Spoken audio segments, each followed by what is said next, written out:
everyone fine. ರಾಜ್ಯದಲ್ಲಿ ಕೋವಿಡ್ನ ಹೆಸರಿನಲ್ಲಿ ಭ್ರಷ್ಟಾಚಾರ ಆಗಿದೆ ಅಂತ ಅವರ ಪಕ್ಷದವರೇ ಅಂದರೆ ಬಿಜೆಪಿ ಪಕ್ಷದವರೇ ಹೇಳಿಕೆ ಕೊಟ್ಟಿದ್ದಾರೆ. ನಮ್ಮ ಸರ್ಕಾರ ತನಿಖೆಗೆ ಮುಂದಾಗ್ತಾ ಇದೆ ಅಷ್ಟೇ. ಅದಕ್ಕೆ ಸಂಬಂಧಪಟ್ಟಂತೆ ವರದಿ ಕೂಡ ರೆಡಿಯಾಗಿದೆ. ಬಾಗಲಕೋಟೆಯಲ್ಲಿ ಶಾಸಕ ವಿಜಯಾನಂದ ಕಾಶಪ್ಪನವರು ಕೊರೋನಾ ಸಂದರ್ಭದಲ್ಲಿ ಆಗಿದ್ದಂತಹ ಭ್ರಷ್ಟಾಚಾರಕ್ಕೆ ಸಂಬಂಧಪಟ್ಟಂತೆ ಹೇಳಿಕೆ ಕೊಟ್ಟಿದ್ದಾರೆ. ನಮ್ಮ ಸರ್ಕಾರ ಕೇವಲ ತನಿಖೆ ಮಾಡೋದಕ್ಕೆ ಮಾತ್ರ ಮುಂದಾಗ್ತಾ ಇದೆ.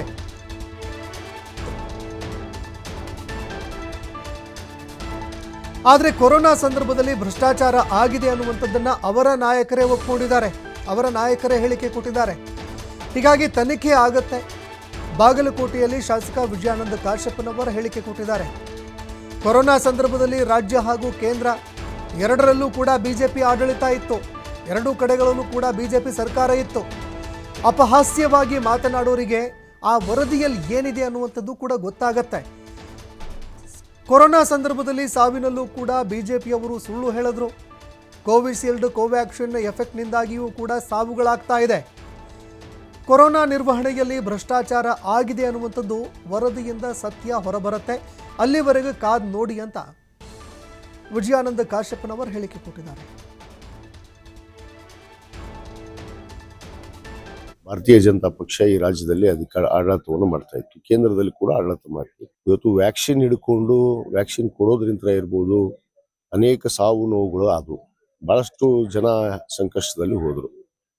ಇವತ್ತು ಅದು ಹಗರಣ ಆಗಿದೆ ಅನ್ನೋದಕ್ಕೆ ಬಹಳ ಸ್ಪಷ್ಟವಾಗಿ ಅವರ ಪಕ್ಷದ ನಾಯಕರೇ ಇವತ್ತು ಅನೇಕ ಬಹಿರಂಗ ಹೇಳಿಕೆಗಳನ್ನು ಕೂಡ ಮಾಧ್ಯಮದಲ್ಲಿ ಬಂದಾಗ ಕೂಡ ಇವತ್ತು ಸರ್ಕಾರ ಅದನ್ನು ತನಿಖೆ ಮಾಡೋದಕ್ಕೆ ಇವತ್ತು ನಮ್ಮ ಮಾನ್ಯ ಮುಖ್ಯಮಂತ್ರಿಗಳಂತ ಸಿದ್ದರಾಮಯ್ಯನವರು ತನಿಖೆ ಮಾಡಿದ್ದಾರೆ. ಆ ವರದಿ ಕೂಡ ರೆಡಿ ಆಗಿದೆ.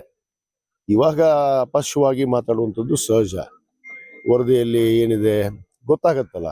ವರದಿಯಲ್ಲಿ ಏನಿದೆ, ಇವ್ರು ಏನೇನು ಭ್ರಷ್ಟಾಚಾರ ಮಾಡಿದ್ರು, ಎಷ್ಟು ಸಾವುಗಳಾಯ್ತು, ಸಾವುನಲ್ಲೂ ಸುಳ್ಳು ಹೇಳಿದ್ರು ಇವರು, ಸತ್ತೇ ಇಲ್ಲ ಅಂತ ಹೇಳ್ಬಿಟ್ಟು. ರಾಜ್ಯದಲ್ಲಿ ಯಾವ ಆಸ್ಪತ್ರೆಯಲ್ಲಿ ಎಷ್ಟೆಷ್ಟು ಜನ ಸತ್ರು, ಇಷ್ಟೆಲ್ಲ ನಡೆದ್ರೂ ಕೂಡ ಭ್ರಷ್ಟಾಚಾರ ಮಾಡಿ ಮೊನ್ನೆ ಬಹಳ ಸ್ಪಷ್ಟವಾಗಿ ಇವತ್ತು ಏನು ಆ ಕೋವ್ಯಾಕ್ಸಿನ್ ಏನು ಇವತ್ತು ಇದು ವ್ಯಾಕ್ಸಿನ್ ಅನ್ನು ಹಾಕಿದ್ರು, ಅದರಲ್ಲಿ ಕೂಡ ಸಾವಾಗ್ತಾ ಇದೆ. ಇವತ್ತಿಗೂ ಕೂಡ ಆಗ್ತಾ ಇದೆ. ಅದರಿಂದ ಸೈಡ್ ಎಫೆಕ್ಟ್ಸ್ ಆಗಿ ಇವತ್ತಿಗೂ ಕೂಡ ಏನು ಇವತ್ತು ಸನ್ಮಾನ್ಯ ನರೇಂದ್ರ ಮೋದಿ ಅವರು ಫ್ರೀ ವ್ಯಾಕ್ಸಿನ್ ಅಂತ ಹೇಳಿದ್ರು. ವ್ಯಾಕ್ಸಿನ್ ಅನ್ನು ಕೊಟ್ಟು ವ್ಯಾಕ್ಸಿನ್ ಅನ್ನು ಎರಡನೇ ವ್ಯಾಕ್ಸಿನ್ ಅನ್ನು ತಗೊಳ್ಳಾರದವ್ರಿಗೂ ಕೂಡ ಮೆಸೇಜ್ ಹೋಗಿದೆ. ಇವೆಲ್ಲ ಅಕ್ರಮವಾಗಿ ನಡೆಸಿದ್ದಾರೆ. ಅಂದ್ರೆ ಒಟ್ಟಾರೆ ತೋರಿಸ್ಬೇಕಾಗಿತ್ತು, ನಾವು ವ್ಯಾಕ್ಸಿನ್ ಕೊಟ್ವಿ, ದೇಶದಲ್ಲಿ ಜನರು ಬದುಕಿಸಕ್ ಪ್ರಯತ್ನ ಮಾಡಿದ್ವಿ ಅನ್ನೋದು ಹೊರತು ಬಿಟ್ರೆ ನಿಜವಾದ ಕಾರ್ಯ ನಡೆದಿಲ್ಲ. ಅದರಲ್ಲಿ ಹೆಚ್ಚು ಭ್ರಷ್ಟಾಚಾರವೇ ಇವತ್ತು ನಡೆದಿದೆ. ಅದು ಖಂಡಿತವಾಗಿ ಯಾರ್ಯಾರು ಅದರಲ್ಲಿ ತಪ್ಪು ಮಾಡಿದ್ದಾರೆ ಈ ರಾಜ್ಯದಲ್ಲಿ ಇವತ್ತು ಅದು ಬೆಳಕಿಗೆ ಬಂದೇ ಬರುತ್ತೆ. ಬೆಳಕಿಗೆ ಬಂದ ಮೇಲೆ ಅವರು ಹೇಳಿ ಏನ್ ಹೇಳ್ತಾರೆ ನೋಡೋಣ. ಅಲ್ಲ, ಸಹಜವಾಗಿ ಮಾತಾಡುವಂಥದ್ದು ಯಾವುದು ಆಗಿಲ್ಲ ಅಂತ ಅವ್ರು ಹೇಳ್ತಾರೆ. ಆಗಿದೆ ಬಿಟ್ಟಿದೆ ಅನ್ನೋದು ವರದಿ ಹೇಳ್ಬೇಕಲ್ಲ. ವರದಿ ಬಂದ ಮೇಲೆ ಅದು ಗೊತ್ತಾಗುತ್ತೆ. ಈಗಾಗಲೇ ವರದಿ ಸಿದ್ಧ ಆಗಿದೆ. ಅದರಲ್ಲಿ ಯಾರ್ಯಾರು ಏನೇನು ಮಾಡಿದಾರೆ ಅನ್ನೋದು ನಿಜ ಸಂಗತಿ ಹೊರಗೆ ಬರುತ್ತೆ. ಭಾರತೀಯ ಜನತಾ ಪಕ್ಷ ಈ ರಾಜ್ಯದಲ್ಲಿ ಆಡಳಿತವನ್ನು ಮಾಡ್ತಾ ಇದೆ.